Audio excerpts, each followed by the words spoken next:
Begging on the knees to be popular. That's a dream to be popular. Kill anyone. Self love is the best love. হঠাৎ মধ্যরাতে video দিয়ে একই বার্তা দিলেন চিত্রনায়িকা শবনম বুবলী। তাই তার বিস্তারিত জানতে অবশ্যই ভিডিওটি না টেনে শুরু থেকে শেষ পর্যন্ত দেখে সঙ্গেই থাকুন। প্রিয় দর্শক, কিছুক্ষণ আগে টলিউড বিউটি কুইন খ্যাত অভিনেত্রী চিত্রনায়িকা শবনম ইয়াসমিন বুবলী তার অফিসিয়াল ভেরিফাইড ফেসবুক পেজে একটি রিলস ভিডিও আপলোড দিয়েছেন। ভিডিওটি আপলোড দিয়ে ক্যাপশনে লিখেছেন, self love is the best love. ভিডিওটি আপলোড দেওয়ার সঙ্গে সঙ্গে নেট জনতা লুফে নিয়েছে।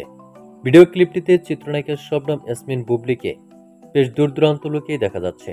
ভিডিও ক্লিপটিতে দেখা যাচ্ছে গাড়ি নিয়ে কোথায় যেন যাচ্ছিলেন চিত্রনায়িকা শবনম ইয়াসমিন বুবলী। হঠাৎ মাঝ রাস্তায় গাড়ি থামিয়ে গাড়ি থেকে নেমে সেখানে প্রফুল্ল মনে একটু হাঁটাহাঁটি করেন এবং ব্রিজের রেলিং ধরে দাঁড়াতেও দেখা যায় চিত্রনায়িকা শবনম বুবলীকে। ভিডিও ক্লিপটিতে আরো দেখা যাচ্ছে সাদা রঙের কেটস এবং কালো রঙের টি শার্টের সঙ্গে ম্যাচিং করে ট্রাউজার পরেছেন চিত্রনায়িকা শবনম বুবলী। আর তাই চিত্রনায়িকা শবনম ইয়াসমিন বুবলীর এমন লুক, গেট আপ ও ড্রেস আপ দেখে রীতিমতো অবাক হয়েছেন সকল ভক্ত দর্শক ও শুভাকাঙ্ক্ষীরা।